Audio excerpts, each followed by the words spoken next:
Olá a todos. Hoje iremos apresentar um pouco sobre o ácido giberélico no café. O artigo que será abordado no decorrer da apresentação será o regulador de crescimento vegetal e irrigação de curto prazo para frutos, homogeneidade de maturação do aumento da qualidade de grãos no café arábica.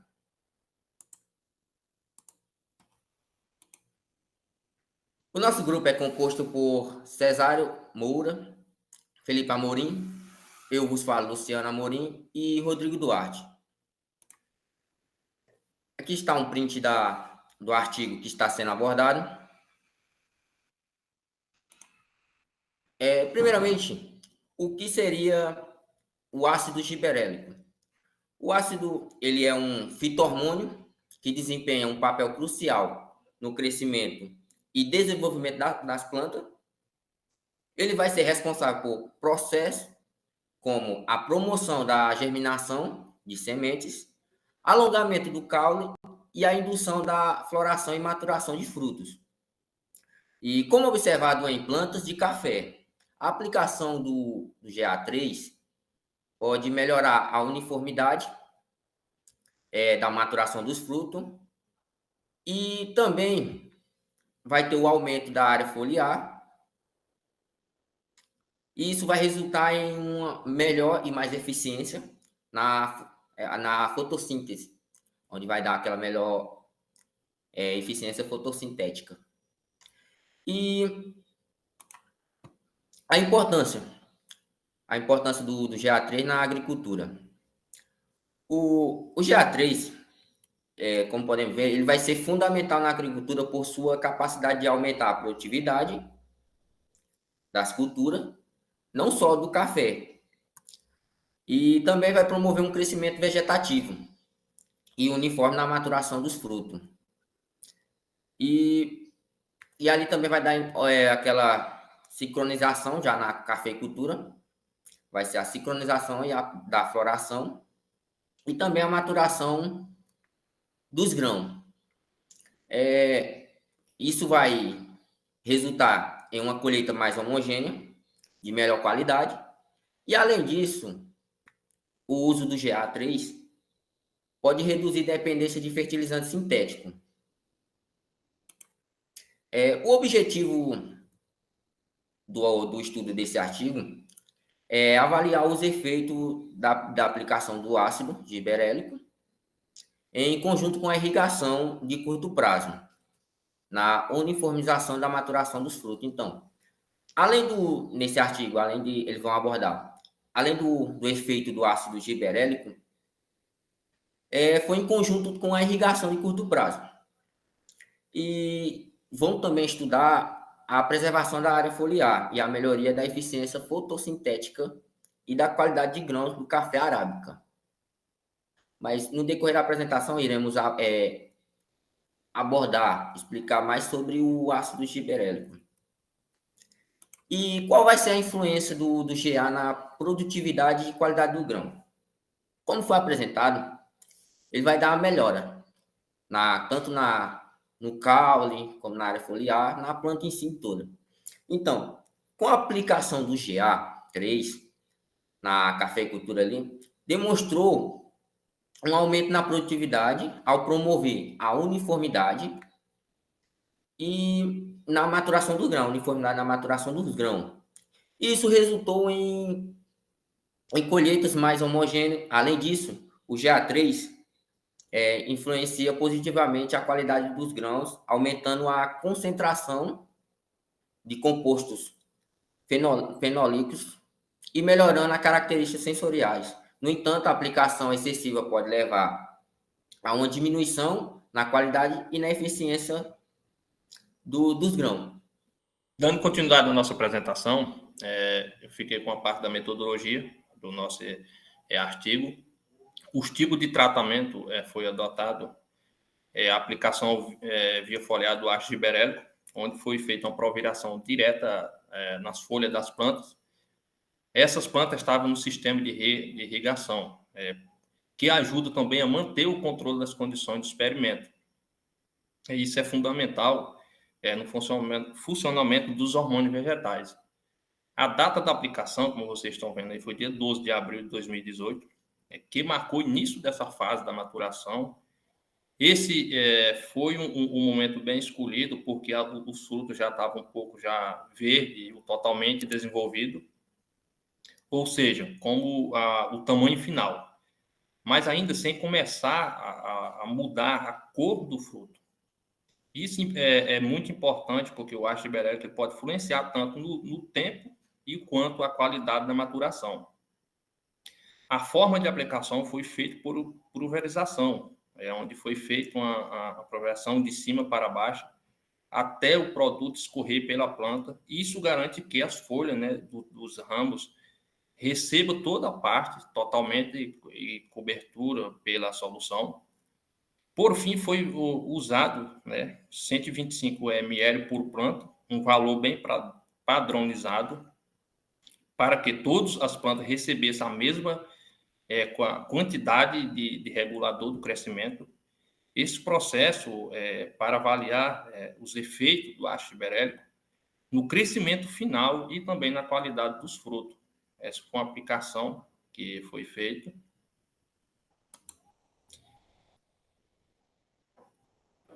A outra parte, primeiro foi preparado uma solução, falar solução estoque, né, com a concentração mais alta, esse é o significado dessa solução, para que isso foi dissolvido 1 grama, né, de ácido gibberellico em 10 ml de etanol puro. Esse etanol é utilizado porque o ácido gibberellico ele tem uma baixa solubilidade em solução em água. Então, isso precisa ser primeiramente dissolvido nesse solvente orgânico. A partir daí, depois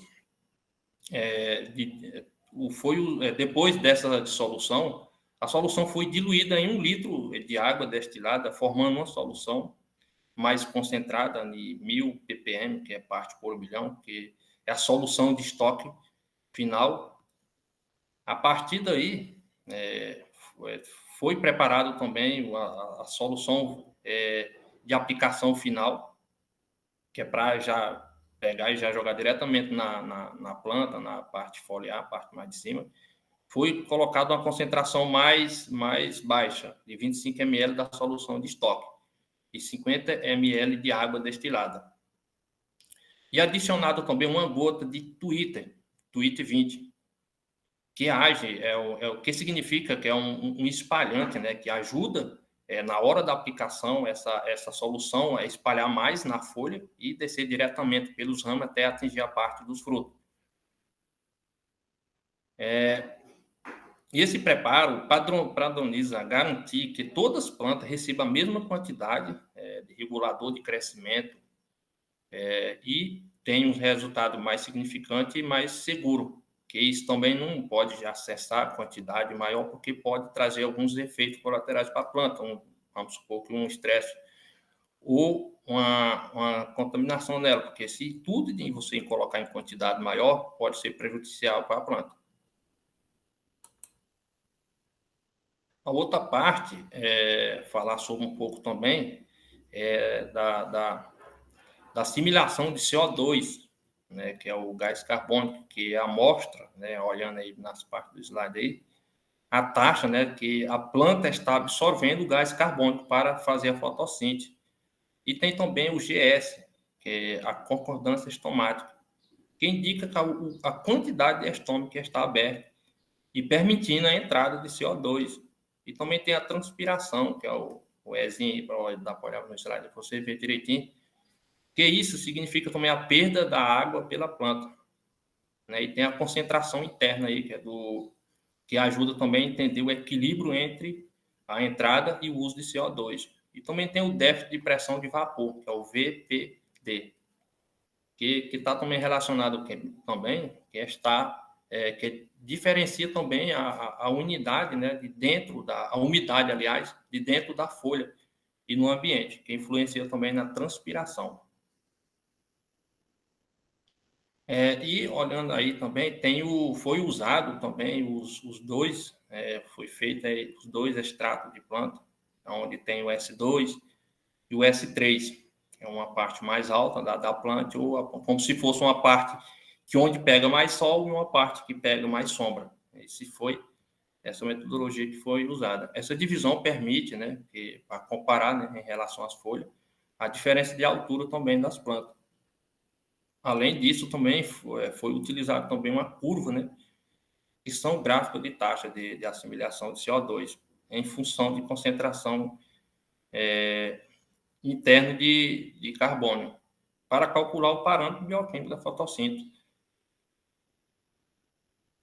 E também tem essa VC Max, que olhando aí a capacidade massa da rubisco. E tem também a taxa máxima de transporte do elétron, que é o GC Max também. Tem o TPU, que foi utilizado também no trióxido, fosfato. E tem, essas siglas são um pouco meio ruim para a gente falar, mas eu acho que estou no rumo. E tem a respiração no escuro. Tudo isso aí foi avaliado e falar na metodologia. E também tem a concordância da mesofílica.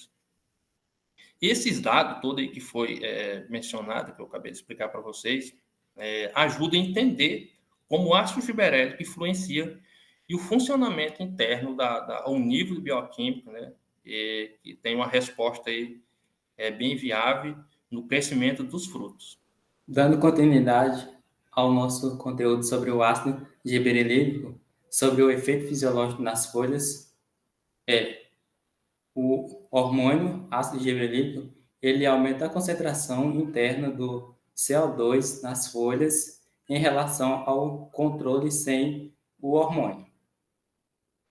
Aqui temos alguns parâmetros bioquímicos, como o CVmax, o Jmax, o TPU e o RED, que são alguns parâmetros que descrevem a fotossíntese em plantas.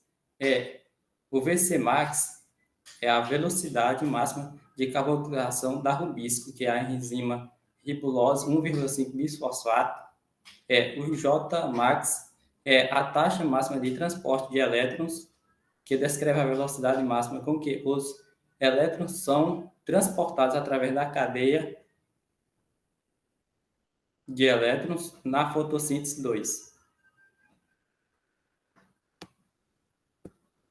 A TPU é a utilização de uma triose-fosfato, que é um composto intermediário da fotossíntese para a produção de açúcares e outros compostos. Já o RED é uma espécie de taxa de respiração mitocondrial que quantifica a respiração que ocorre nas mitocôndrias das células vegetais.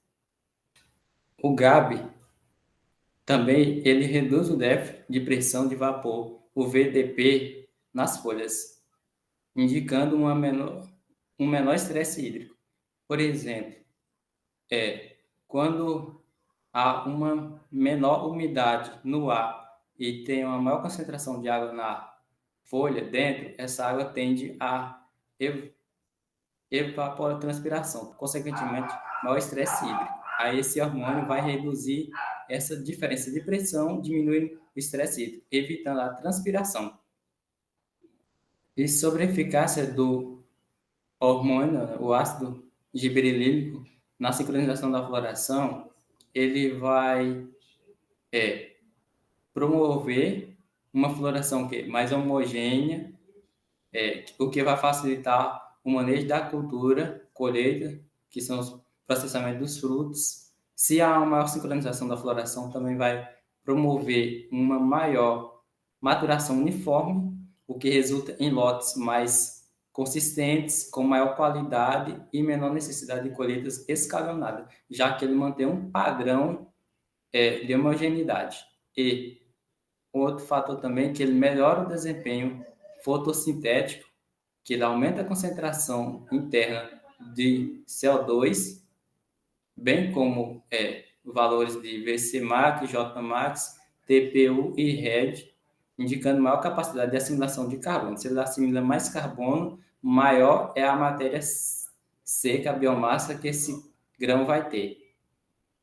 Ou seja, aumentando a produtividade do café. A comparação entre os cultivos tratados e não tratados do café Os cultivos que são tratados com ácido gibberelínico mostraram melhor desempenho nos parâmetros como VC-Max, J-Max, TPU e RED em comparação aos não tratados. A área foliar foi maior em plantas irrigadas e não tratadas do que nas tratadas com Etefon. A perda de bagas foi semelhante entre todos os tratamentos, variando entre 5,5% e 6%. Bom, pessoal, dando continuidade ao trabalho, dando continuidade ao seminário, né, relacionado ao artigo, a gente vai estar falando sobre alguns resultados, né, alguns gráficos que foram feitos, né? E o primeiro gráfico a gente vai falar, né, vai ser relacionado ao percentual em matéria seca nos frutos vermelhos e verde, nos diferentes estratos, com efeito do ácido gibberélico, né, que é o objetivo do trabalho, né? A gente vai dividir entre gráfico A e gráfico B, né, como vocês podem ver na imagem, né? O que foi tratado? Foi tratado irrigação controlada, né, irrigação controlada, e também irrigação com Etefon, e também irrigação com ácido gibberélico, que a partir de agora a gente pode estar chamando de GA3, certo? O que a gente nota aqui, o que aconteceu, né? A gente percebeu que o tratamento com irrigação do ácido, né, gibberélico apresentou valores semelhantes, né? Valores semelhantes com o irrigado, né? Ou seja, não houve diferença significativa entre os tratamentos para os frutos maduros, né? Já no gráfico B, se a gente poder dar uma olhada, vocês que estão aí, podem analisar junto comigo, né? O ácido gibberélico, né, apresentou menor percentual, né? Menor percentual de matéria seca, principalmente no extrato inferior, porque aqui a gente está vendo que é dividido em 3 estratos, S1, S2 e também S3, ok? Então, só para a gente fazer um resumo relacionado a esse gráfico, a gente percebe que o ácido gibberélico ele contribuiu para a maturação mais uniforme, né? Reduziu o investimento da planta em frutos verdes e direcionou os recursos para os frutos vermelhos, né? Sem prejudicar a sua qualidade. Oi, gente, dando continuidade aos gráficos em si, as interpretações em questão dos resultados, né, a gente vai estar falando sobre um gráfico muito importante, né, que é a área foliar por extrato, né, S1, S2, S3, e fotossíntese média da planta, né, considerando o efeito de GA3. Né. A gente consegue visualizar, né, pela imagem, a gente consegue visualizar aqui os S1, S2 e também S3, né? O que a gente percebeu em questão do gráfico? A gente percebeu que o tratamento com irrigação, né, com irrigação do ácido GA3, ele apresentou uma área foliar levemente menor em S1 em relação aos demais, né? E nos tratamentos, né? Nos tratamentos S2 e também S3, a área foliar foi mantida normalmente em relação ao GA3. Né? A gente percebe também aí no próximo gráfico, na mesma imagem, mas no outro gráfico, a gente percebe que o tratamento com irrigação GA3, né, obteve valores altos, semelhantes à irrigação controlada, né? Controlada. Mesmo com pequena redução de área foliar, a planta ela compensou com maior eficiência, né, em questão fotossinética. A gente também pode concluir que o GA3, né, preservou as folhas nas partes mais produtivas, né, da planta e ainda garantiu que a alta eficiência fotossinética, né, fotossinético, que é fundamental para sustentar a produção de frutos. Oi, gente, né? Agora temos um gráfico muito importante também relacionado à área foliar total, né, por tratamento, incluso do GA3, antes e depois do tratamento, do experimento, ok? Então, temos aqui, vai ser dividido em gráfico A e gráfico B, né? a área total da planta, o gráfico A, e no gráfico B a gente vai ter a área total da folha, ok? A gente percebe que o tratamento com o irrigado, né, com o GA3, né, apresentou estabilidade na área foliar, né? Ao contrário do tratamento NI, ou seja, esse NI é isento de irrigação, certo? Que mostrou queda significativa. Mas o que isso indica? Isso indica que o GA3 ele protege a estrutura vegetativa da planta, mesmo sobre condições adversas, certo? E aqui nós temos aparelhado aí, ao seu lado, temos o gráfico que eu falei no princípio, que seria o gráfico B, né? Vamos fazer essa divisão para facilitar o entendimento de vocês, certo? Como vocês podem ver, né, na área total da folha em si, foliar, temos uma área foliar diretamente medida nas folhas, certo? Mesma fase, antes e depois, certo? O que a gente percebeu? Que manteve os valores semelhantes ao controle, enquanto o NI, sem irrigação, né, teve redução, né? O que a gente pode concluir sobre esse gráfico em relação ao GA3, que ele ajudou a manter a área foliar total da planta, mesmo diante de estresses, né? O que garante a continuidade da fotossíntese, né, que é muito importante, relacionado para a planta, o desenvolvimento da planta, dos frutos, né? E continuidade da fotossíntese e também o desenvolvimento dos frutos, como eu já tinha falado, ok? Bom, gente, dando continuidade, em relação a todos os tratamentos, em relação a todos os trabalhos que foram feitos, por fim, a gente tem a conclusão relacionada ao GA3, né, que ele favoreceu a maturação mais uniforme dos frutos, reduzindo a quantidade de frutos verdes e aumentando a proporção de frutos maduros com maior acúmulo de matéria seca. Além disso, o GA3 ele contribuiu para a manutenção da área foliar nas regiões mais ativas da planta, né, que é muito importante, preservando sua capacidade fotossintética, mesmo sob estresse, ok?